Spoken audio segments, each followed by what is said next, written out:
আমাদের দেশে অনেক সময় বলে যে আমি সিঙ্গাপুরের মতো শহর চাই, নিউ ইয়র্কের মতো চাই। দিস ইজ সাংঘাতিকভাবে ভুল। হ্যাঁ, আমরা সিঙ্গাপুর স্টাইলে যাব কেন? কেন যাব? সিঙ্গাপুরে তো রান্নাই করা হয় না। হ্যাঁ, হ্যাঁ, they take outside because their lifestyle wrongfully changed in a different way. Different way. wrongfully বলবো আমি।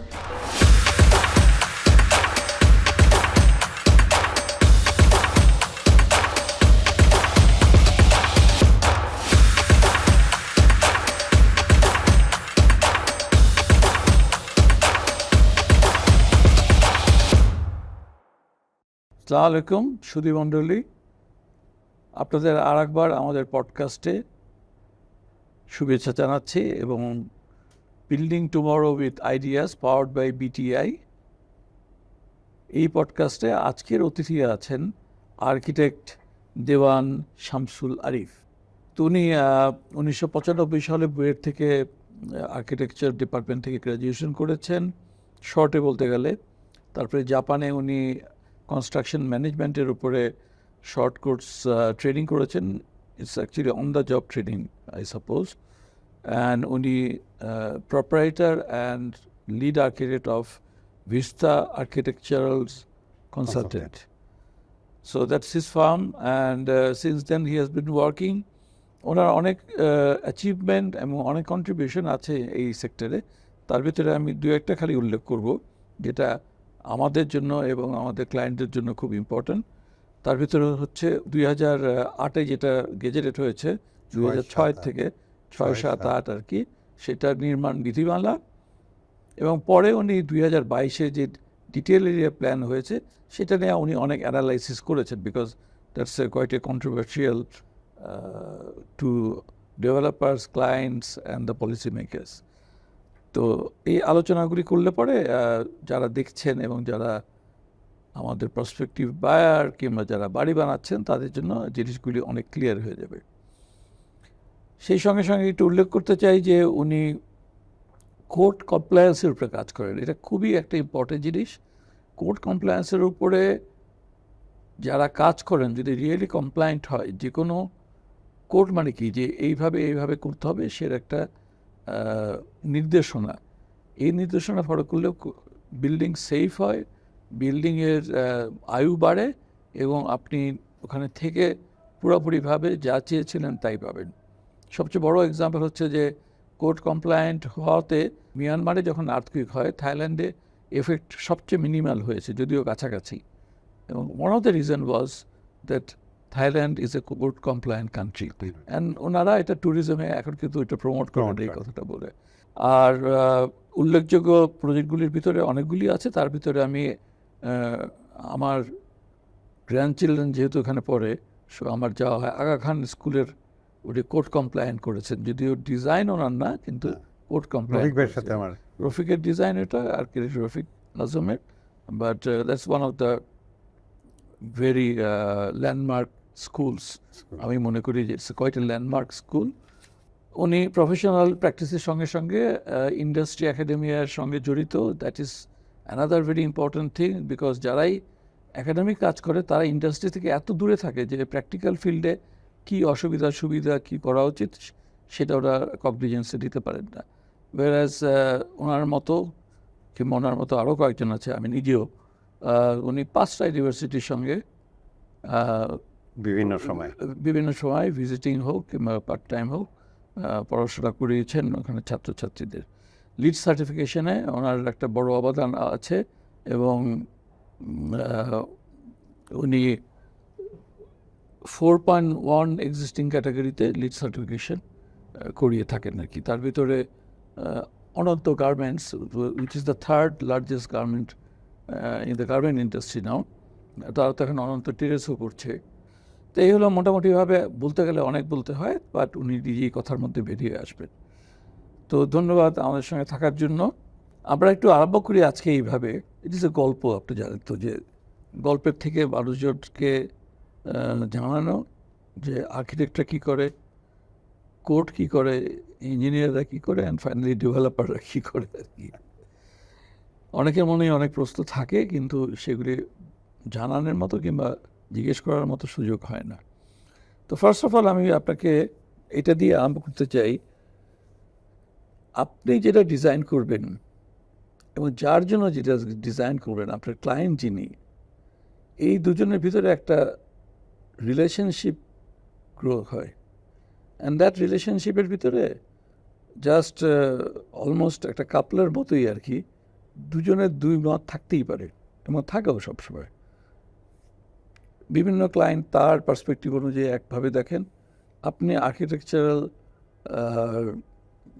মানে প্রফেশনালিজম হিসাবে আরেকভাবে দেখেন। আপনার উদ্দেশ্য তার জন্য ভালো করা, তো এই রিলেশনশিপটাকে কীভাবে স্মুথেন করা যায়, মানে that's one of the challenges we face. সেজন্য আপনার মাধ্যমে এটাকে একটু জানাতে চাই।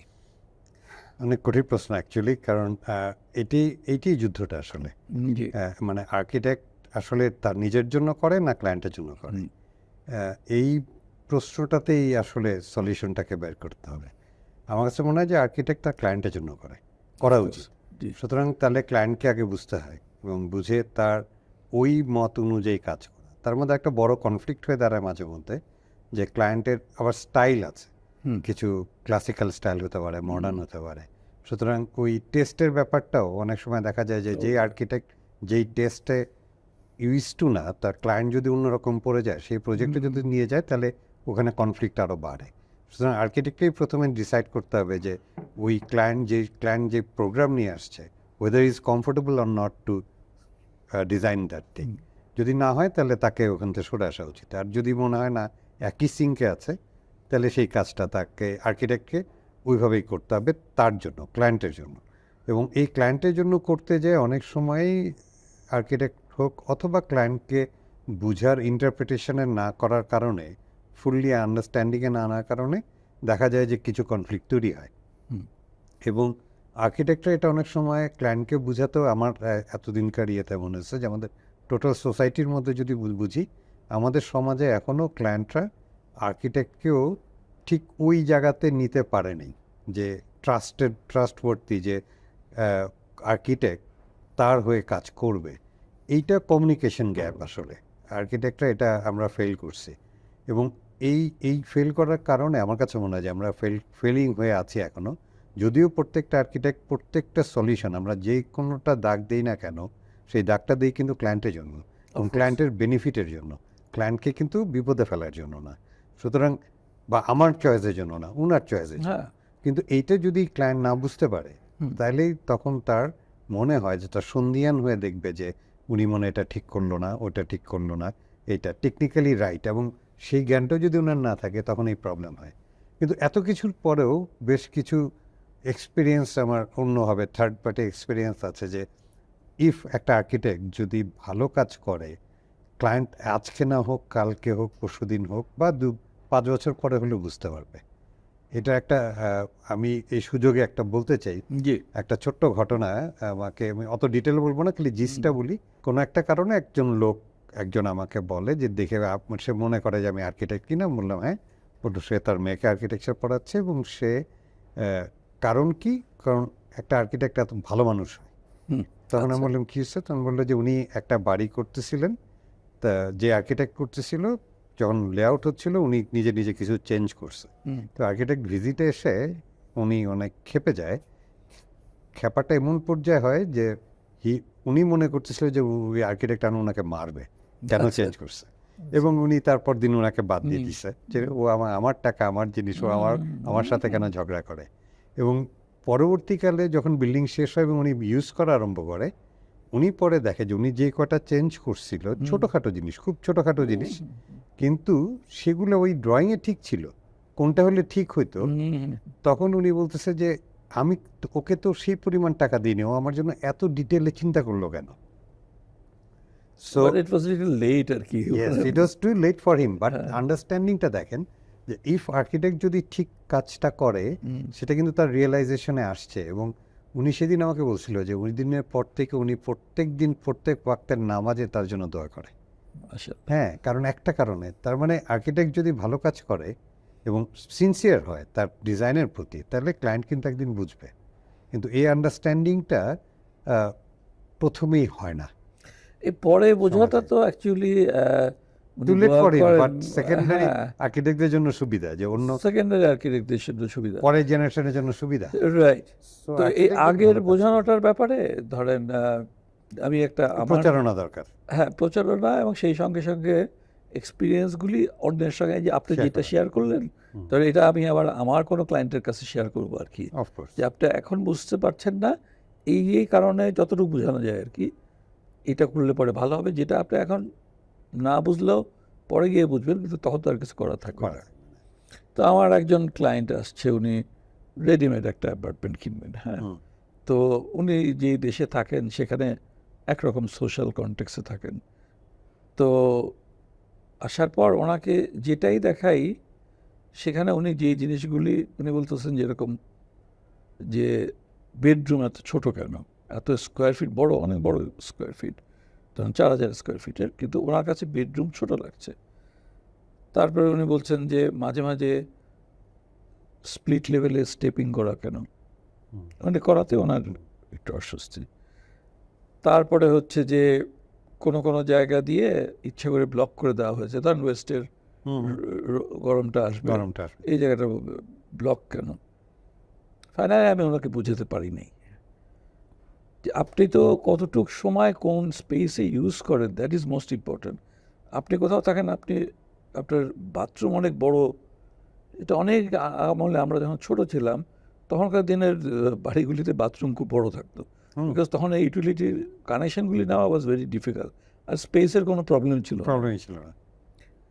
আর বেডরুমের ইউজ তো basically you sleep in a, you'd like to sleep in a bedroom যেখানে আর কোনো ফার্নিচার কিছু নাই, বেসিক্যালি কিছু নাই। হ্যাঁ, সেখানে কিন্তু সবচেয়ে ভালো লাগবে। বাট আপনার ওই ফিলটা তো আর আপনি ওই বেডরুমে নিয়ে দেখাতে পারবেন না, কিংবা দেখালে পরও বোঝাতে পারবেন না। তো এই ক্ষেত্রে আপনার এক্সাম্পলগুলি যেরকম আমি এখন বললাম, যে দিস ইজ ওয়ান এক্সাম্পল, আর একটা পেলাম আপনার কাছ থেকে। সো আর কি করা যায় যে এই ট্রাস্টওয়ার্থিটা, মানে ক্লায়েন্টকে যদি আমরা বুঝাতে পারি যে আমাদের ভালো কাজের মাধ্যমে, যে ওইটারই রিপিট, যে যদি আমি রাইট কাজটা করি তাহলে অটোমেটিকলি উনি বুঝবেন। এবং এটাকে বুঝতে হবে যে যখন আমি একটা ডাক্তারের কাছে যাই, আমি তখন তার কাছে কিন্তু পুরো বডিটা সঁপে দিচ্ছি, যে whatever he decide for me. আর্কিটেক্টের ক্ষেত্রেও তাই। আর্কিটেক্ট যদি সিনসিয়ার হয় এবং যদি স্ট্যান্ডার্ড মেনটেন করে কাজ করে, তাহলে সেটা সবগুলো ওনার ভালোর জন্য হবে। এবং যে স্ট্যান্ডার্ডটা হলো একটা বিশাল ইঞ্জিনিয়ারিং, ইটস আর্কিটেকচার তো একটা ইঞ্জিনিয়ারিং, এবং এটা অনেক দিন পরে, অনেক অ্যানালাইসিস করে, অনেক কিছু করে কিন্তু একজন আর্কিটেক্ট সিনিয়র হয়ে তারপরে সে টেস্ট করে আপনাকে রেজাল্টটা দিচ্ছে। আপনি যদি এটা না বুঝেন তাহলে কিন্তু আপনি তাকে চ্যালেঞ্জ করছেন যে আপনার ডিসিশনগুলোকে। কিন্তু এটাকে যদি পরিষ্কার করে আপনার আন্ডারস্ট্যান্ডিংয়ে আনা যায়, তা দেখা যাবে যে এটা আপনার বেনিফিটের জন্য। এখন আপনার উদাহরণটা খুব চমৎকার। এখন পার্সন টু পার্সন, যখন আমরা একটা সিঙ্গেল ফ্যামিলি হাউস করি তখন আমি জানি যে আমরা তাকে অ্যানালাইসিস করতে পারি যে ওনার কী দরকার। কিন্তু যখন একটা অ্যাপার্টমেন্ট হয় তখন কিন্তু এটা there is a no client, আসলে যে কেউ আসতে পারে এবং এক একজনের এক এক মত। তখন একটা মোটামুটি একটা স্ট্যান্ডার্ড হয়, পরবর্তীকালে ইন্টেরিয়র করতে যায় হয়তো কিছু চেঞ্জ আসে, কিন্তু আবার একটা শেয়ার্ড বিল্ডিং এর কারণে কতগুলো ফিক্সড এলিমেন্ট হয়ে যায়।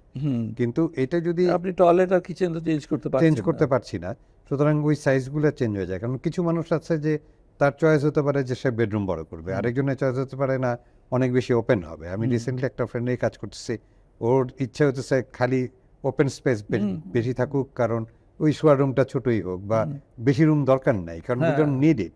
উল্টে আমরা ওপেন স্পেস দরকার। আমাদের সমাজে এখন আর একটা বড় ক্রাইসিস হয়ে যাচ্ছে, সবার ফ্যামিলিতে দেখবেন ছেলেমেয়ে সবাই বাসায় ঢুকে দরজা লক।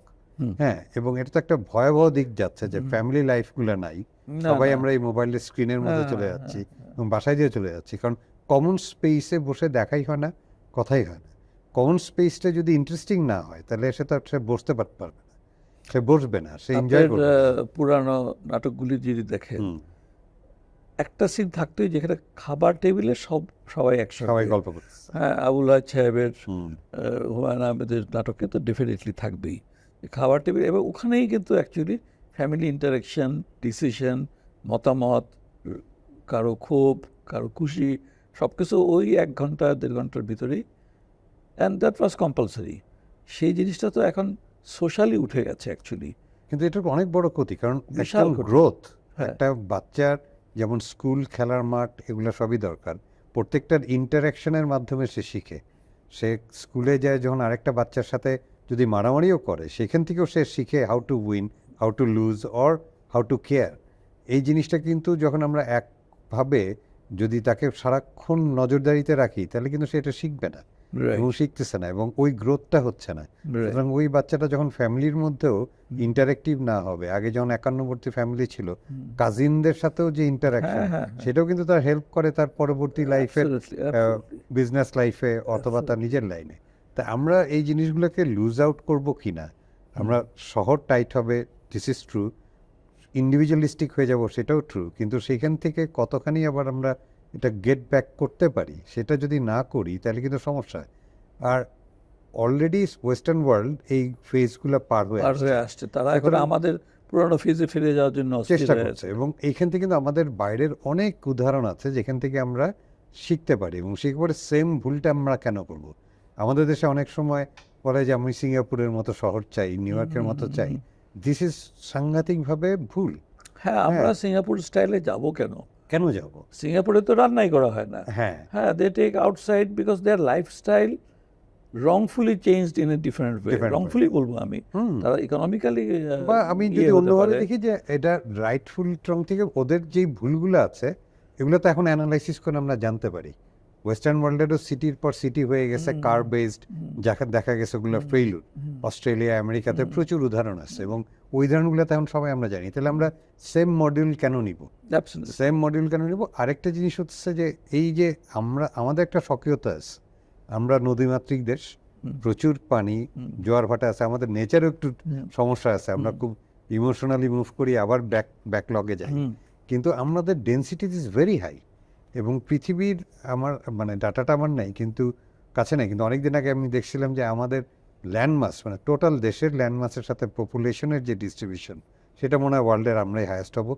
ছোটোখাটো ওই ভ্যাটিকান সিটি অথবা যেগুলা সিটি আসলে দেশ বলা যায় না, ওই হিসাবটা বাদ দিলে, এবং যে আমাদের পরবর্তীতে আছে তারাও মনে হয় অনেক কম আমাদের থেকে, থার্ড যে আছে আরও কম, এবং আমরা আবার থার্ড ওয়ার্ল্ড, আর ফার্স্ট ওয়ার্ল্ড থেকে আমরা জ্ঞান নিচ্ছি, এবং যেই ওয়ার্ল্ড থেকে জ্ঞান নিচ্ছি তারা আমাদের থেকে আনবিলিভেবলি এত কম। সুতরাং তাদের এই এক্সপিরিয়েন্সটাই নাই যে আমাদের এত পপুলেশন নিয়ে আমরা কিভাবে সাস্টেইন করি। হ্যাঁ, এই যেই কারণে আমাদের যখন বন্যা হয় তখন দেখা যায় যে যার বাসায় অল্প একটু জমি উঁচা, সবাই ওখানে চলে গেছে, এবং বাড়ির মালিক সেটা ওয়েলকাম করছে। আর যেখানে পৃথিবীর অন্য জায়গায় দেখা গেছে যে উল্টা তারা গুলি করে মেরে ফেলছে, আমার জমিতে ঢুকছে কেন? হ্যাঁ, তা আমাদের নেচারটা কিন্তু ডিফারেন্ট, আমরা অনেক ডেন্সলি থাকতেও পারি, এবং এটা আমাদের থাকতেও হবে, আমাদের ল্যান্ডমাস বাড়বে না। সুতরাং আমাদের খাদ্য নিরাপত্তার জন্য হোক আর অন্যান্য কাজের জন্য হোক, টোটাল ল্যান্ডটাকে নিয়ে চিন্তা করতে হবে। আমরা চাইলেই আমরা স্প্রেড আউট করতে পারবো না, বা স্প্রেড আউটটা কতখানি করব, কতখানি সায়েন্টিফিক্যালি আমরা উই ক্যান বিল্ড করে থাকতে পারি, সেই জিনিসগুলো আনতে হবে। এবং ওই জিনিসের মধ্যে প্রত্যেকটা হিউম্যান টাচই আনতে হবে। ফ্যামিলি লাইফ মেনটেন করতে হবে, কমিউনিটি লাইফ মেনটেন করতে হবে। ছোটবেলায় আপনিও যেখানে বড় হয়েছেন, যদি ঢাকা, এখন পাড়া বলে একটা ব্যাপার ছিল, এই পাড়ার ছেলে ওই পাড়ার ছেলে, তাই না? পাড়ার ছেলে ছিল। এখন কোনো ছেলেকে পাড়ার গল্প বলতেই পারবেন না, ও বুঝবেই না। ও বিল্ডিংও, একই বিল্ডিংয়ে যদি আজকে 50টা ফ্যামিলি থাকে, সেটা আমাদের একটা পাড়ার সমান প্রায়, তাই না? এবং সেইটার যে ইন্টারাকশন এই বিল্ডিংও যদি আমরা আনতে পারি, হোয়াই নট? সেই জন্য তো এই বিকেএ থেকে আমরা নতুন না মানে রিসেন্টলি একটা প্রোগ্রাম গত 2-3 বছর ধরে চালু করেছি। হ্যান্ড ওভারের পরপরই আমরা একটা নো ইয়োর নেবার করি। নো ইয়োর নেবার না করলে পরে দেখা যায় যে ওই পাড়া কনসেপ্ট না হোক, অ্যাটলিস্ট কে আছে, কে কি করে, কে আসবে যাবে, অ্যাটলিস্ট এইটুকু তো জানতে হবে। So know your over a dinner, ছোট্ট একটা অনুষ্ঠান করি, ওখানে কোনো বক্তৃতা কিংবা কিছু নাই, জাস্ট আলাপ করিয়ে যাওয়া, কে কোথায় থাকে, কে কী করে। I found it to be very very effective, কারণ আমরা কিন্তু সামাজিকভাবে আসলে অনেক একটা রিচ হেরিটেজ মেনটেন করি অ্যাজ এ বাংলাদেশি। হ্যাঁ, আপনার মসজিদে নামাজের জায়গা মানে অপ্রতুল হয়, রাস্তা পর্যন্ত চলে আসছে, ওকে, নোবডি মাইন্ডস, রাস্তা বন্ধ, তারপরে বৃষ্টি চলে আসতেছে। এখন লোকটা কোথায় যাবে? রাস্তা যারা পাশের বাড়ির পার্কিং খুলে দিচ্ছে। So this is spontaneous Interactive reaction আছে। of how welcoming we are hmm. in case of you need a person's assistance or help. হ্যাঁ, কেউ চায়ও নাই কিন্তু ওটা। না তো কাজেই এই পাড়া বললেন, আমি তো একদম পুরাপুরি পাড়ায় বড় হয়েছে, আর আই মিস দ্যাট পাড়া কনসেপ্ট। মানে ঈদের দিন মানে সব কয়েকটা বাসায় যাবে। ইন্টারেক্টিভ স্পেস ছিল, যে Absolutely. স্পেসে সবাই আমরা এনজয় করছি। একটা হোটেল ছিল, সকালে শুধু নাস্তা করতো, বিকালে শুধু পেঁয়াজু হ্যাঁ, আর সিঙ্গাড়া চা, করে, হ্যাঁ। চা করে, রাতের খাওয়া করে না। মানে অনেকগুলো ইন্টারেক্টিভ না হলে তো এই জিনিসটা হয় না। True. ছোট একটা মাঠ ছিল যেখানে সিনিয়র জুনিয়র সবাই এক জায়গায় খেলতেছে। হ্যাঁ, Absolutely. এই যে ইন্টারাকশনগুলো, এই ইন্টারাকশন স্পেসগুলোকেও আমরা কিন্তু আজকে হাই ডেন্সিটি বিল্ডিংও আনতে পারি যদি আমরা চাই, এবং সবাই মিলে যদি এটাকে উদ্যোগ নিয়ে আমরা এই কাজগুলো করতে পারি। জি। আমাদের ওই জায়গাগুলোতে বুঝতে হবে যে ওটা আসলে আমাদের কি দরকার। স্কোয়ার ফিট আমাদের দরকার না, না, এটা একটা রং আইডিয়া থাকে যে আইডিয়াটা অ্যাবসলিউটলি, আইডিয়াটা রং। স্কোয়ার ফিটের থেকে আপনি বাসা থেকে বেরোয় কি পাচ্ছেন within your gate, Yes. Gated কমিউনিটির ভিতরে, হ্যাঁ কি সেটাই হলো পাচ্ছেন, সবচেয়ে বা বড় বাসার কথা। ভিতরেও কি বা পাচ্ছেন, বাসার কি ভিতরেও পরিমাণ কি লাইট পাচ্ছেন। ভেন্টিলেশন কি হ্যাঁ, পাচ্ছেন। হ্যাঁ। আপনার মানসিক গ্রোথের জন্য light is a very important issue. Absolutely. হ্যাঁ, এখন আপনি যদি লাইটই দেখেন না, সারাদিনের আকাশের যে চেঞ্জ, যে সূর্যের আলোর যে চেঞ্জ হয়, তার সাথে তো মানুষের মেন্টাল গ্রোথও তৈরি হয়। সুতরাং দেখা যায় যে অনেকের বাসায় সকাল থেকে সন্ধ্যার সময় কোন ফাঁকে বাইরে বৃষ্টি হয়ে গেছে সেটাও দেখে না, তো সেটাও তো করা যাবে না, আবার হিটও করা যাবে না। মাঝে মাঝে এরকম বোকা বনতে হয়, বুঝলেন। আমি একবার ব্যাংকক গেলাম, রাত 3টার সময় চেক ইন করেছি হোটেলে। তো আমি বললাম যে not very expensive hotel, mediocre hotel. তো বললো যে, আমি বললাম যে আমার এরকম একটা রুম দিও, আমি যাতে সকালের সূর্যটা ওটা দেখতে পাই। তো বললো যে হ্যাঁ হ্যাঁ, থাইরা তো জানে যে অর্ধেক কথা বোঝা যায়, অর্ধেক বোঝা যায় না। তো আমি দেখি যখন সকাল হচ্ছে তখন দেখি যে একদম ঝকঝক করতেছে পর্দার ওদিকে। আমি আর পর্দা সরিয়ে দেখিনি। তারপরে আবার যখন তারপরে তো বাইরেই ছিলাম, ফিরে আসার পরে দেখলাম ওইটা একটু ডিম হয়ে গেছে এবং সূর্য যাচ্ছে। বিল্ডিং এর, যেহেতু আমি নিজে এই লাইনের, বিল্ডিং এর সেট আপ থেকে, Artificial. হ্যাঁ আর্টিফিশিয়াল, আমি তো এখান দিয়ে তো এই ধরনের Light আসার আলো কথা না। আসার কথা না।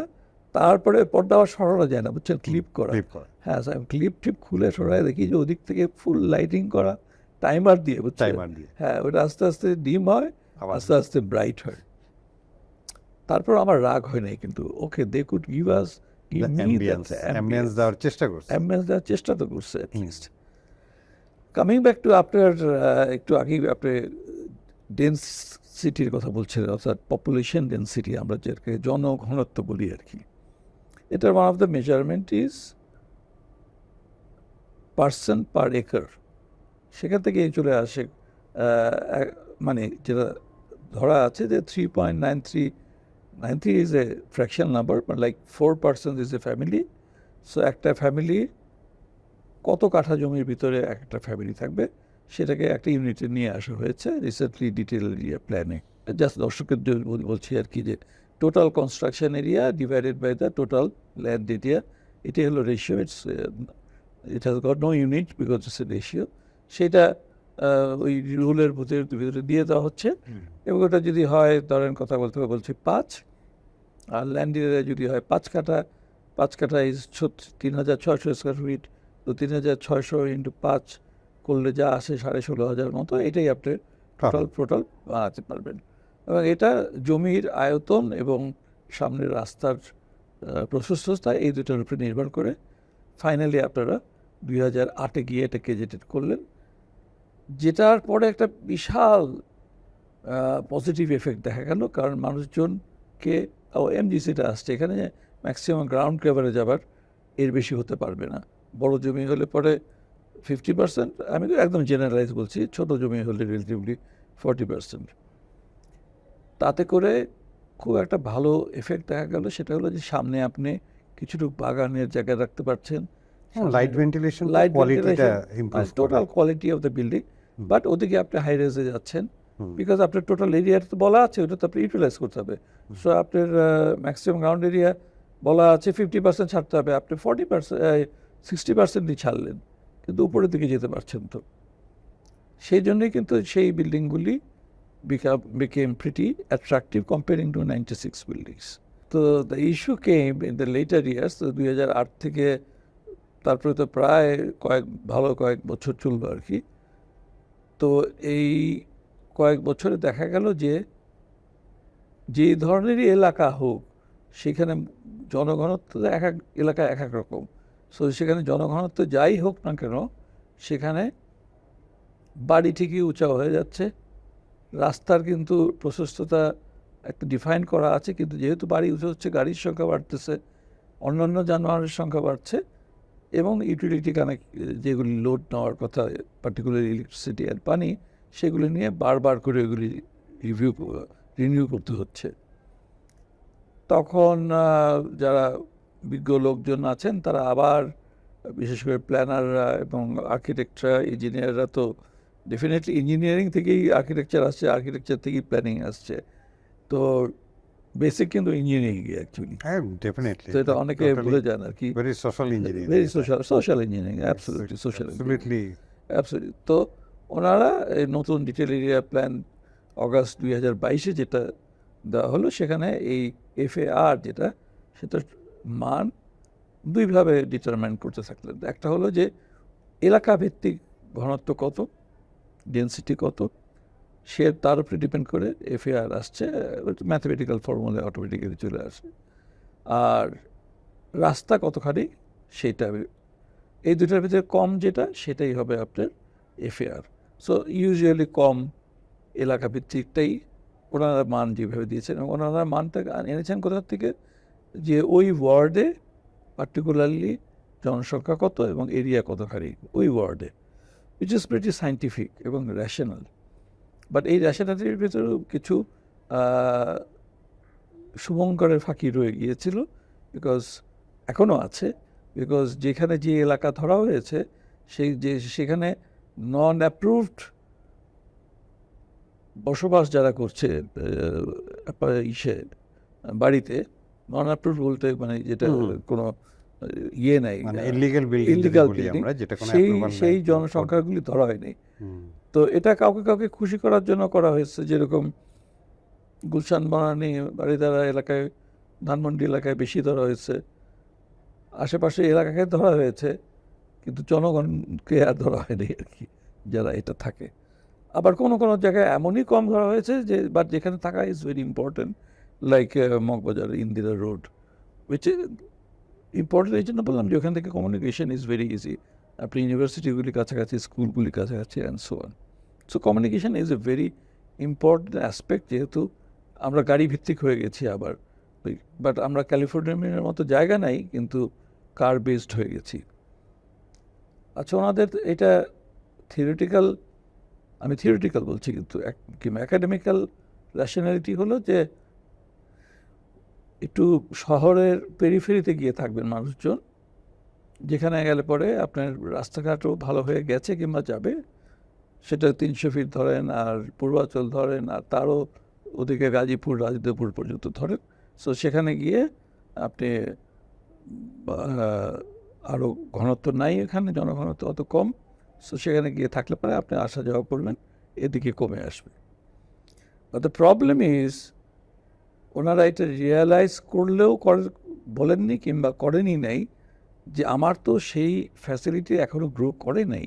আমি এখানে আপনাকে একটু থামাই, মানে এইটা যাওয়ার আগে আমি আবার একটু ব্যাক করতে চাই 96-এ অথবা তার, এবং ওই আন্ডারস্ট্যান্ডিংটা ক্লিয়ার হলে এটাকে বুঝতে অনেক সুবিধা হবে। আমাদের 96-এর আগে আরেকটা রুলস ছিল 84-এর রুলসেও কিন্তু সেটব্যাক রুলস, কিন্তু 84-এ কিন্তু একটা চমৎকার জিনিস ছিল, 1/3 2/3। হ্যাঁ, 1/3 2/3, আপনি 2/3-এর বেশি করতে পারবেন না, 1/3কে ছাড়তে হবে ওই সেটব্যাকের পরেও। যেই কারণে আপনি যদি 84-এর আওতায় যেহেতু কোনো বিল্ডিং দেখেন, আপনি মিরপুরে, ধানমন্ডি আশেপাশে অনেক জায়গায় বিল্ডিং পাবেন, রায়বাজারে, ইয়েতে খুবই চমৎকার বিল্ডিংগুলো ছিল, এবং ওই 1/3 2/3-এর কারণে আমরা 96-এর যে ডিপ জায়গাগুলোতে যেখানে লাইট ভেন্টিলেশন ছিল না, ওই বিল্ডিংগুলোতে লাইট ভেন্টিলেশন হয়ে যেত ওইটাই। এবং 96-এর সবচেয়ে বড় ড্রব্যাকস আমার মতে যে এই 1/3 2/3টা তুলে দেওয়া, এমজিসি ছিল না। হ্যাঁ, না, এমজিসিটা তুলে দেওয়াতে এগুলোকে একটা ব্লক, একটা বাক্সর, এরকম একটা বাক্সে পরিণত হলো। কিন্তু আগে কিন্তু এই বাক্সের মধ্যেও 84-এও আমার পাঞ্চেস ছিল এবং লাইট ভেন্টিলেশন এবং বেটার বিল্ডিং কন্ডিশন ছিল। তো এটা কিন্তু 2006-এ ওই জিনিসটাই আমরা জাস্ট এমজিসিটাকে ইনক্লুড করাতে তখন যেটা হলো যে আমি লাইট ভেন্টিলেশনটা নিয়ে আসলাম, টোটাল বিল্ড এরিয়া যা পেতো তার আশেপাশে আমরা দিচ্ছি। এবার ডেনসিটির সাথে কথা বলি, কারণ এটা একটা বিশাল বিতর্ক হয় যে ডেনসিটি বাড়ায় ফেলানো হয়েছে। কিন্তু আমি অন্যভাবে যদি বলি যে বাংলাদেশ হওয়ার পর থেকে ন্যাশনাল হাউজিং, বিএনবিসি সব জায়গায় কিন্তু 300% পার একর এবং 70 ফ্যামিলি পার একরের মতো ইট ওয়াজ গভর্নমেন্টলি অ্যাপ্রুভ ছিল। সুতরাং আপনি স্বাধীনের পর থেকে টানা 300% ইন জেনারেল সব জায়গার জন্য ধরে আপনি অলরেডি বিল্ড আপ হয়ে গেছে, এবং এইটার অনুযায়ী অলরেডি আপনার ইকোনমি রান হয়ে গেছে। একজন মানুষ ইনভেস্ট করে একটা ল্যান্ড কিনছে, কারণ হচ্ছে উনি 300% পার একর পাবে হিসাব করে। এখন আপনি যদি বলেন 150 করতে হবে তাকে, তাহলে কিন্তু একটা বড় ধরনের আরেকটা ডিজাস্টার তৈরি হচ্ছে। সুতরাং আমি এই রেশনেটও জানি না কিভাবে এটাকে করা হবে, এটা আরেকটা বিতর্ক। কিন্তু যেটা আমি বলতে যাচ্ছিলাম যে 84-এ যেটা এমজিসি ছিল না, 96-এ এটা ছিল, 96-এ উঠে যাওয়াতে আবার 2006-এ ওটারই আরেকটা ফরম্যাটে এবং বিল্ড এরিয়াটা সোজা রেখে একটা বিল্ডিংটাকে সুন্দর করে একটা রোডের ভিত্তিতে, রোড যদি না থাকে এরিয়ার ভিত্তিতে একটা কম্বিনেশন করে প্লট এরিয়া, কিন্তু একটা ইন জেনারেল একটা ফাট দেওয়া হয় সারা ঢাকা শহরের জন্য। কিন্তু এখানে বলা ছিল কিন্তু যে ড্যাপে যখন আমাদের এরিয়া ভিত্তিক আসবে, এরিয়া ভিত্তিক ভাবে এই ফার ভ্যালু চেঞ্জ হবে বেসড অন দ্যাট ফ্যাসিলিটিস, এবং এটা চেঞ্জ হওয়ার কথা, যেটা আনফর্চুনেটলি 2010-এর ড্যাপে আমরা ওটার রিফ্লেকশন পাই না, ওই 8কেই রেফার করে দেওয়া হয়, কারণ ওইটা ভালো কিছু বেরোয়নি। এখন 2022-এ এসে আমরা যেটা আমরাও চাচ্ছিলাম যে এলাকা ভিত্তিক আবার এই ফার্চার চেঞ্জ হবে, সেই চেঞ্জটাই আসবে, কিন্তু এই ট্রান্সফরমেশনটা কেমনে হবে এবং এই ডিস্ট্রিবিউশনটা কি হবে, এটা ইম্পর্টেন্ট। আপনি যতই দূরে যান না কেন, আপনি ট্রান্সপোর্ট বাড়াচ্ছেন, আবার আপনি ট্রান্সপোর্ট ইন করাচ্ছেন। আর আমি ভিতরে যদি আমি ধরেই নিই পুরান ঢাকায় বা ধানমন্ডি অথবা Gulshan, it's a build up area, এখানে এতগুলো মানুষ আছে, এখানে যে কয়টা ফ্যাসিলিটিস আছে সেই ফ্যাসিলিটিস কিন্তু ফিক্স, আমি নতুন করে আপনার কোনো ফ্যাসিলিটিস এখানে ইনজেক্ট করতে পারছেন না। সুতরাং এখানে আরো ফার ভ্যালু বাড়ানো মানে হচ্ছে তাহলে ডেন্সিটিটা কিভাবে কন্ট্রোল করবেন, এখানে 300 দিবেন না কত কমাবেন, এটা তো একটা বিশাল ক্যালকুলেশন থেকে আসবে। যারা ক্যালকুলেশন করছে তাদের হাতে হয়তো এটা আছে, কিন্তু এই রেশনালিটিটা আমি যদি চাই যে আমি গুলশানকে কমাতে চাই, সে আমরা ধরে নিলাম, ক্যালকুলেট করে দেখলাম যে আমরা অনেক বেশি করে ফেলতেছি, এটা ঠিক না। ইনফ্যাক্ট দিস ইজ ট্রু, কারণ গুলশানের যেই কারণে আপনার পরবর্তীকালে কিছু প্লট কমার্শিয়াল করলেন, মাস্টার প্ল্যানে যেগুলো ছিল রেসিডেন্সিয়াল, ওগুলো দুই একটা রাস্তাকে কমার্শিয়াল কনভার্ট করতে দিলেন। কেন দিলেন? কারণ এই ডিমান্ডটা তৈরি হচ্ছে। মানুষ যতক্ষণ না আসবে ততক্ষণ কিন্তু ডিমান্ড তৈরি হবে না। মানুষ তৈরি হলেই ডিমান্ড তৈরি হবে, এবং ডিমান্ড তৈরি হলেও আমরা দেখতে পাচ্ছি যত প্ল্যান্ড এরিয়া সব জায়গাতে কিন্তু মুদির দোকান থেকে আরম্ভ করে অফিস আদালত, school, college, hospital, everything punch করে ঢুকে গেছে, কারণ ডিমান্ড তৈরি হচ্ছে, মানুষও তৈরি হচ্ছে, তখন কিন্তু ওই না রেসিডেন্সিয়াল প্লটই কনভার্ট হয়ে গেছে, তার মানে ডেনসিটি কিন্তু কমতেছে। যদি আমি করি 1000 প্লটে এতগুলা হলে এত মানুষ হয়ে যাবে, আসলে তা না। এটা সময়ের কনটেক্সটে, সময়ের দাবিতে ওই জিনিসগুলোও চেঞ্জ হচ্ছে। তার মানে যে কোনো প্ল্যানিং আমি দেই না কেন, এটা কিন্তু ফিক্সড প্ল্যানিং না, এটা অলওয়েজ প্ল্যানিং একটা বেসিক প্রিন্সিপাল দেওয়া হয়, দিয়ে ছাড়লে এবং ওটার রিয়াকশনে কি তৈরি হচ্ছে তখন অটোমেটিকলি চেঞ্জ হয়। যদি মনে করা হয় যে অনেকগুলো প্লটে রেসিডেন্স করে যখন ভাড়া পাবে না, তখন সে কিন্তু কমার্শিয়াল করে ফেলবে, বা যখন যেটা ডিমান্ড তৈরি হবে সেদিকে চলে যাবে। ফুটপাতের ডিমান্ড তৈরি হয় কিনা, কার্টের জিনিস তৈরি হচ্ছে কিনা, হ্যাঁ, ইকোনমির সাথে সাথে এটা রিলেট করবে। এটা তো ভেরি কমপ্লেক্স এবং সোশ্যাল সিনারিও। সো আমার কাছে মনে হয় যে এটা অঙ্ক দিয়ে ব্যাপারটা না, এটা চেঞ্জেবল। আপনি অঙ্ক দিয়ে বেসিকটা প্রথমে আনতে পারেন, বাট তারপরে হলো সোশ্যাল ইঞ্জিনিয়ারিং দিয়ে এটাকে তখন রেশনালাইজ করে তখন জিনিসটাকে আপনাকেও আপগ্রেড করতে হবে। আপনি যেই ভ্যালু দিয়ে দিয়েছিলেন যেই প্লটটাকে, হয়তো ওই প্লট থাকবে না, ওটা চেঞ্জ হয়ে যাবে। আর আপনি যত বেশি ডিসপার্স করবেন তত বেশি আপনি কমিউনিটি তৈরি করতেছেন। সুতরাং মিক্স জোনও তৈরি করা, এটাও একটা পজিটিভ থিং। মিক্স জোন তৈরি করে এটা বাইরের দেশেও আমার কাছে মনে হয়েছে যে আজকে ইউরোপিয়ান সিটিগুলা খুব successfully done, narrow road, but they are very successful, কারণ হচ্ছে ওদের ওই মিক্স সিনারিওটা আছে। হ্যাঁ, এই জন্য অনেক পুরানা শহরও এখন পর্যন্ত টিকে আছে এবং খুবই সুন্দরভাবে কাজ করে।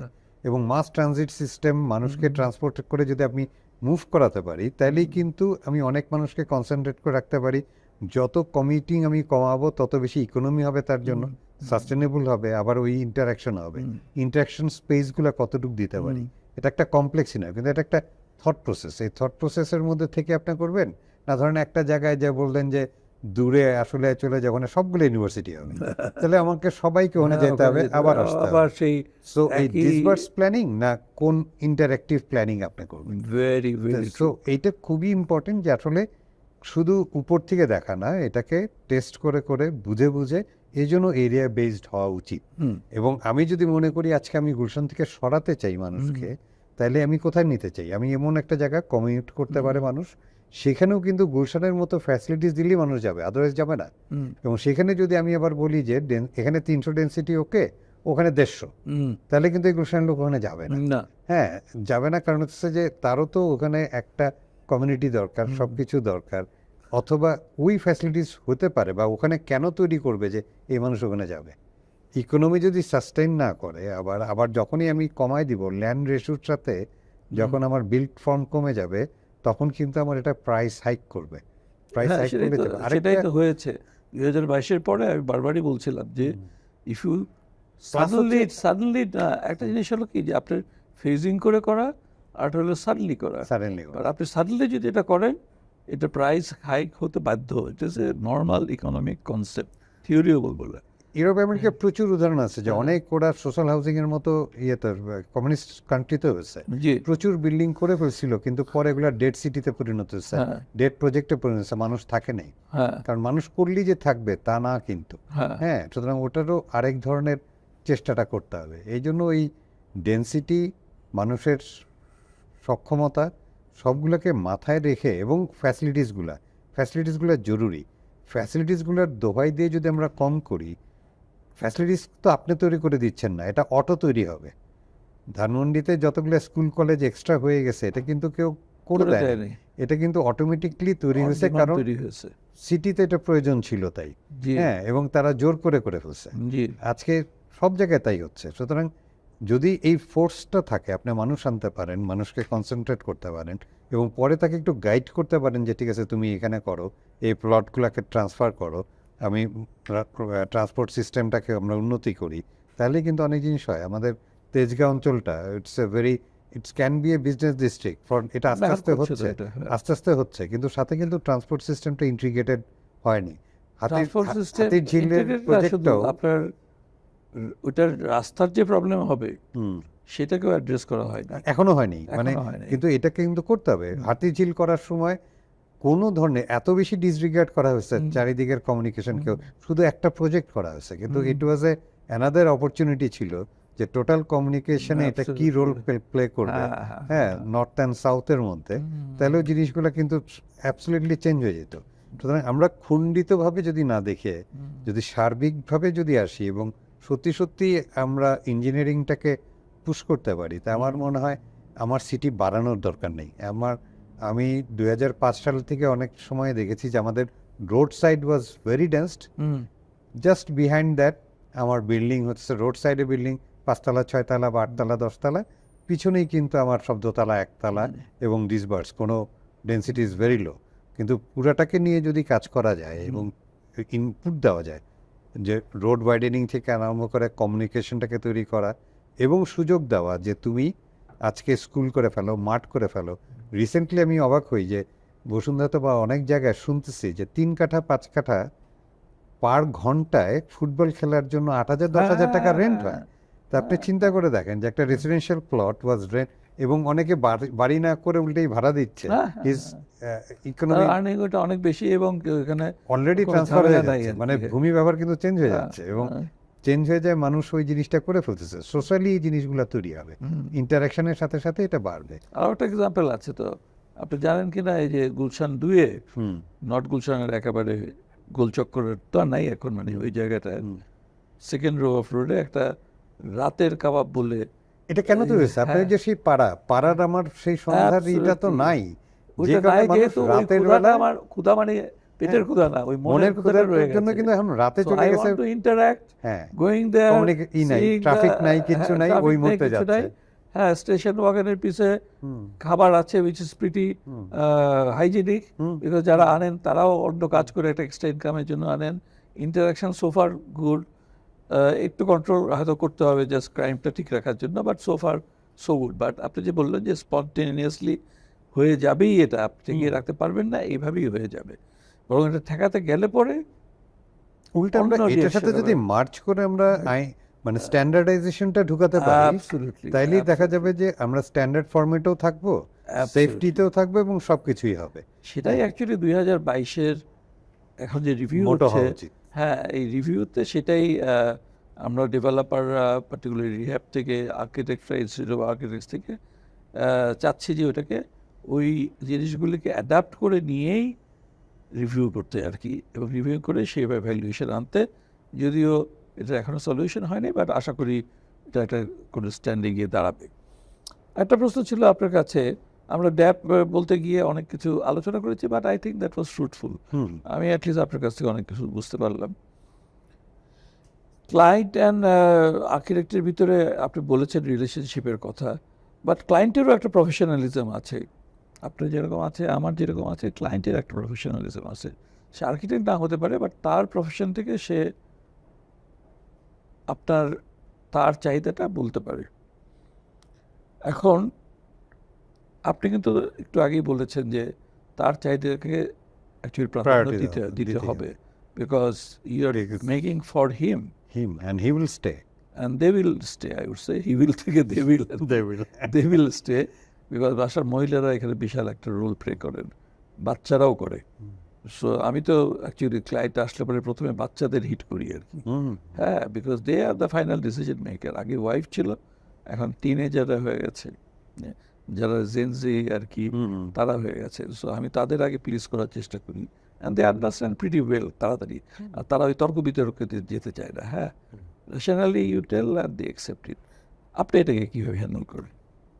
আমি এভাবে করি, কারণ হচ্ছে যে আমিও ঠিক এভাবেই, আমি পুরো ফ্যামিলির সাথেই বসি। হ্যাঁ, হ্যাঁ, মানে এবং যখন বিল্ডিং করি তখন যদি পার্সোনাল বিল্ডিং হয় তখন তো আমি এটা পাই, অনেক সময় পাই না। কিন্তু আবার ইদানিং ইন্টেরিয়র নামেও যারা আসে তাদের সাথে কিন্তু আমার পুরো সিটিং হয় আমার অফিসে always the full family member নিয়ে, ইন্ডিভিজুয়ালি যার যে রুম আমি তাকে এম্পাওয়ার করি এবং আমার ক্লায়েন্টকে বলি আপনি চুপ থাকেন, let her or him to talk, যত ছোটই হোক।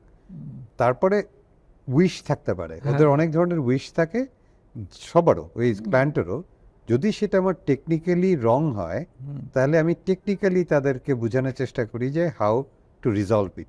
ওকে, ইউ ওয়ান্ট দ্যাট, বাট এইটা করলে কিন্তু এই প্রবলেমটা হবে, ওইটা করলে এই প্রবলেম হবে। It's very simple. যদি আমি অনেক সময় একটা বেসিনও আমরা যদি সেন্টারে ঠিক মতো না বসাই, এখানে ওয়াল থাকে, আপনি শেভ করার সময় এই হাতের জন্য এই ভয়ে কিন্তু আপনি গালও কাটবেন। হ্যাঁ, তা এই টেকনিক্যাল জিনিসগুলো কিন্তু স্যাক্রিফাইসেবল না। অনেক সময় যদি করতে হয় তখন আমি বলি যে না, আপনি একটা চেষ্টা করেন, যতই খারাপ ভালো লাগাটা কিন্তু আপেক্ষিক। আপনি যদি সুন্দর করে গুছায় রাখতে পারেন, ও জিনিস একটা পর্যায়ে যদি ওটা ফাংশনাল হয় ভালোও হবে, একটা লেভেল ভালো হবে। আর ভালোর তো শেষ নাই, এক একজনের চোখের এক এক রকম ভালো হবে, অনেক জিনিসই আছে। সুতরাং আপনি পেইন্ট কোম্পানি যদি দেখেন সবগুলো রং করে কেন? কারণ এক একজনের পছন্দ, মানে সবগুলো তো বানাতো না। টেক্সচারে চলে গেছে, এখন টেক্সচার চলে গেছে, টাইলসেও চলে গেছে। সুতরাং এটা ভেরিয়েশনের মধ্যে থাকবে, কিন্তু তাদেরকে কিন্তু এম্পাওয়ার করতে হবে এবং তাদেরকে স্ট্যান্ডার্ডাইজেশনের মধ্যে আনতে হবে, তাদেরকে বুঝায়, তখন দেখা যাবে ইট উইল ওয়ার্ক। এটা সাংঘাতিক ওয়ার্ক। তবে এখন সবচেয়ে বড় চ্যালেঞ্জ, যেহেতু মেগাসিটি হয়ে গেছে, it's a very important to very economize করে থাকা। মানে আপনি যতটুক কাপড় আছে সেই, আমি অনেক সময় বলি এই কথাটা, সবাই জানে, আমি এটা সবসময় উদাহরণ দিই, আমার যতটুক কাপড় আছে আমি সেটা দিয়ে তো বানাবো। আমার একটা ফতুয়ার কাপড় আছে, আমি তো জুব্বা বানাতে পারবো না। আমার 2000 স্কোয়ার ফিটও ইউনিট করতে পারি, 800 স্কোয়ার ফিট ইউনিটও মানুষ থাকে, 6000 স্কোয়ার ফিটেও থাকে, 10,000 স্কোয়ার ফিটেও থাকে। ইদানিং অনেক বড় হচ্ছে, কারণ হচ্ছে তার রিকোয়ারমেন্ট অনুযায়ী জিনিস হচ্ছে। তো পার্সন টু পার্সন তার ইকোনমিক বেসের উপর করে, এবং পরবর্তীকালে এটার রানিং কস্টকে বিবেচনা করে। এই মেগা সিটিতে এখন অলরেডি কাজের মানুষ পাওয়া যায় না, আইটেম ওয়াইজ কাজের মানুষ হয় এখন। তার মানে আপনার এটাকে মেনটেন করার জন্য যে জিনিসটা লাগবে, সো আপনার নেক্সট 15 ইয়ার্স এখন অত বেশি প্রেডিক্ট করা যায় না, world is very fast. So যতটুকু প্রেডিক্ট করা যায় সেইটুকুর মধ্যে থেকে আপনার কতদিনের জন্য একটা সুস্থ সুন্দর একটা পরিবেশ চান যেখানে you want to feel better. হ্যাঁ, আমার কাছে একটা মজার ঘটনা বলি, যে গুলশান লেকের পাড়ে যারা থাকেন তারা তো লেকের সৌন্দর্য দেখেন বিল্ডিং, তো ওই পারে তো বাড্ডার ওই অঞ্চলে, তা আমার উনি যে ওই পারে বাড়ি ভাড়া নিচ্ছে, নিয়ে তারপরে আমার একদিন বছর পরে নিয়ে গেছে, এবং সত্যি সত্যি উনি আগের থেকে অফিসে চলে যায়, কারণ বিকালে বসে উনি সুন্দর লেকের এটা দেখতে পাই। লেক সাথে সুন্দর সুন্দর বিল্ডিং, হ্যাঁ, শুধু গুলশানে তো সব সুন্দর বিল্ডিং, ফ্রম ওইখান থেকে কিন্তু তার দৃশ্য ইস চমৎকার। হ্যাঁ, হ্যাঁ, এবং উনি ওটাকে এনজয় করার জন্য হি গোজ ওভার দেয়ার। সো আপনাকে ডিসাইড করতে হবে হোয়াট ইউ ওয়ান, এবং স্মার্টলি আপনি ওই জিনিসটা দেখতে পাচ্ছেন কিনা, ওটাকে নিতে পারতেছেন কিনা। Very nicely said, very nicely said. এর আগেও আর একবার বলেছিলাম, আপনি এটা বললেনই যখন, আমার সামনের বাসায় যে বাড়িটা ওটা একজন ইন্ডাস্ট্রিয়ালিস্টের, তো উনি অনেক, এটা একতলা ছিল, তো অনেক দিন ধরে উনি এটাকে 12তলা করবে, ওইসব 2008-এ নিয়ম টিয়ম চেঞ্জ হওয়ার পর্যন্ত আমি ওনাকে ওয়েট করিয়েছি, বিকজ ওই নাহলে ওই আগের রুলে করলে পরে তো উনি আমার কপালের উপরে চলে আসবে আর একটা বাক্স বাড়ি করবে। সো আমি বারান্দায় বসলে পরে তো দেখবো একটা খারাপ জিনিস। হ্যাঁ, তো উনি পলাশকে দিয়ে এটা ডিজাইন করেছে, এবং উনি যেহেতু প্রফেশনাল না, ওনার একটা জিনিস খুবই আই অ্যাপ্রিসিয়েট, উনি পুঙ্খানুপুঙ্খানুভাবে ফলো করছে। ফলো মানে কি, পলাশ নিজেই করে দিচ্ছে এটা, আপনি দেখলেই বুঝবেন যে এটা done by a professional and followed all the design given by him, and Palash give full effort. ওটা তো আরও আর্কিটেক্টের কাছেও তো খুবই আনন্দদায়ক লাগে। তো আমি ওনার বাড়ি দেখি, একদিন উনি আমাকে বলেন যে আপনার এতই যখন পছন্দ হয়েছে বাড়িটা, আর ওই যে সেটব্যাক ছাড়া দূরে হয়ে গেছে, so I got the view, ওই যে আলো বাতাসও আমার জন্য ভালো, তো আপনি আমার এখানে এসে থাকেন। এই জন্য বলছে যে উনি এই প্ল্যান করে বানিয়েছিলেন, যেটা হয় না কোনো সময়, যে ওনার 4 ছেলে 4 ফ্লোরে থাকবে, একটাই উনি থাকবেন, অ্যান্ড অল দোজ লাক্সারি, সব ছেলে ঢাকায় থাকে কিন্তু কেউ ওনার সঙ্গে থাকে না। তো উনি দুষ্টামি করে বলেছেন, তাই বললাম যে না, তাহলে তো আমি আমার পুরানো বাড়িটা দেখতে পাবো। আমি তো এখন আপনি বাড়িটা দেখতে পাই, which is so nicely designed and I enjoy it so much. Even আমার বাসার গেস্টরাও এনজয় করে ওইটা। হ্যাঁ, আমার ডাইনিং রুম খুলে দিলে পরে এটা পুরো দেখা যায়।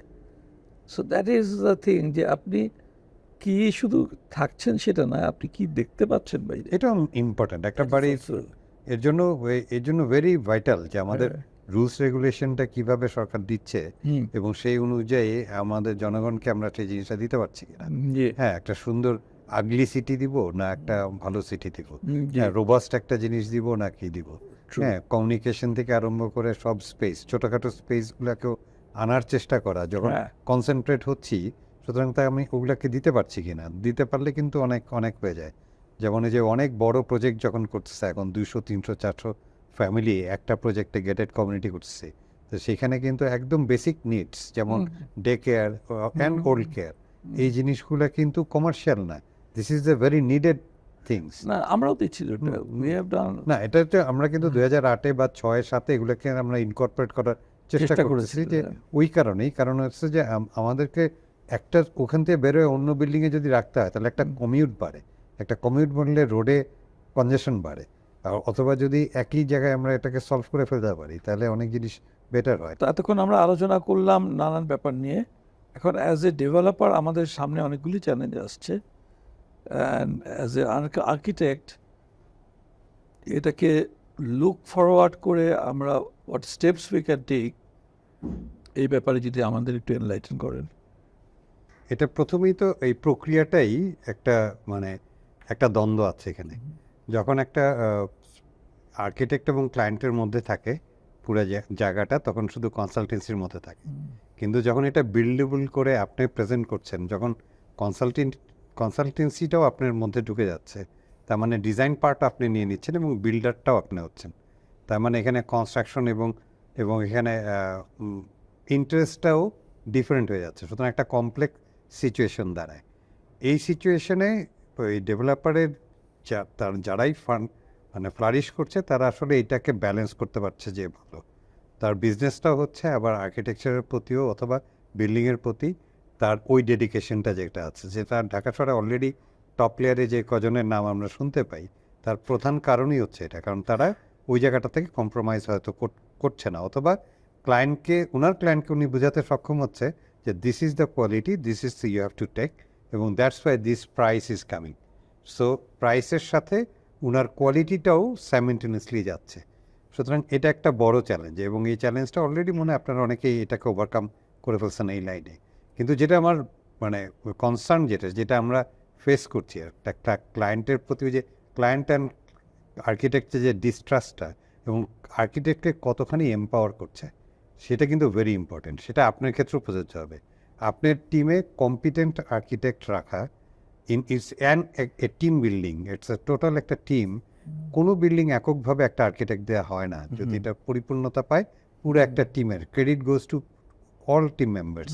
সুতরাং এই টিম মেম্বারের মধ্যেও যেই আর্কিটেক্টগুলো থাকবে, ইঞ্জিনিয়ার থাকবে, সবাই থাকবে, তাদের প্রত্যেকটা কম্পিটেন্ট কিনা এইটাকে স্ট্যাবলিশ করা এবং তাদের প্রতি ফ্রিলি কাজ করতে দেওয়ার একটা স্কোপ তৈরি করা। দেখা যায় যে অনেক সময় অনেক ডিকটেটেড হয়, অনেক সময় চাকরির বাঁচানোর খাতিরে হয়তো টপ ম্যানেজমেন্টকে অনেক সময় লোয়ার বলতে পারে না, কিন্তু সেই টপ ম্যানেজমেন্টই বেটার, ডেভেলপার বেটার, যে তার এই টিমটাকে ফুল ফ্রিডম দিতে পারে, যে সে যা বেস্ট মনে করছে সেটা সে এক্সপ্রেস করতে পারে এবং সে এক্সিকিউট করতে পারে। এবং কম্পিটেন্ট যদি হয়, নন কম্পিটেন্ট হলে ডিফারেন্ট, ওইটা আবার চেকে রাখতে হবে যে নন কম্পিটেন্ট জিনিস জানি না হয়। সো বেসিক্যালি আমি যদি একটু সামারাইজ করি আপনি যা বলছেন, সেটা হলো যে অফকোর্স আমাদের শ্রদ্ধেয় ক্লায়েন্টরা জানেন, তারপরেও আমি আবার রিপিট করছি যারা না জানেন কিংবা না খেয়াল করেন, যে একটা ডেভেলপমেন্ট অফ এ রেসিডেন্সিয়াল হোক, কমার্শিয়াল, অফ এ কমপ্লেক্সই তো এটা, এটার সঙ্গে জড়িত বিভিন্ন ব্যাকগ্রাউন্ডের লোকজন জড়িত থাকে।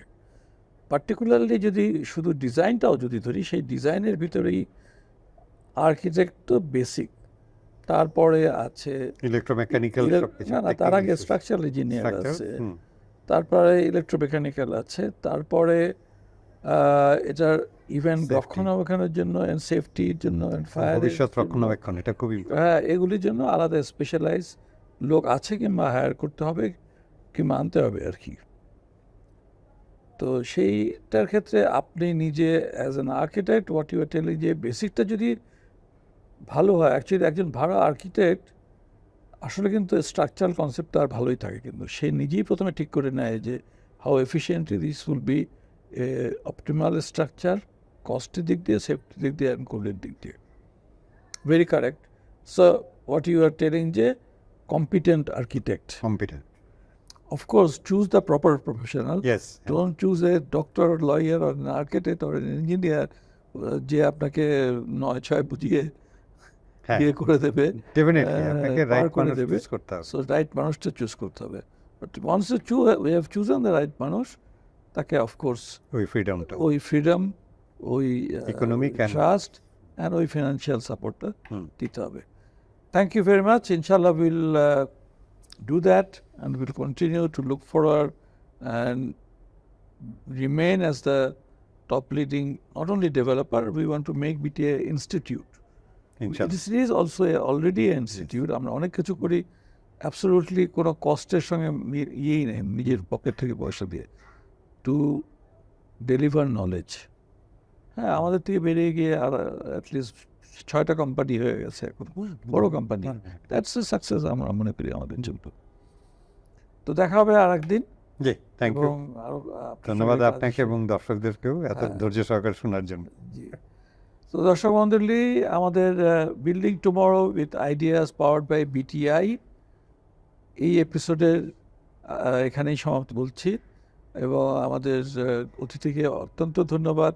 আপনাদের সঙ্গে আবার দেখা হবে নেক্সট এপিসোডে অন্য কোনো স্বনামধন্য এবং আমাদের কাছে পরিচিত কিংবা কম পরিচিত এমন একজনকে, যার নাম এখন বলছি না, যার সঙ্গে কথা বলে আপনারা আরও খুশি হবেন এবং আমরা আরও এনলাইটেন হব। ধন্যবাদ আপনাকে।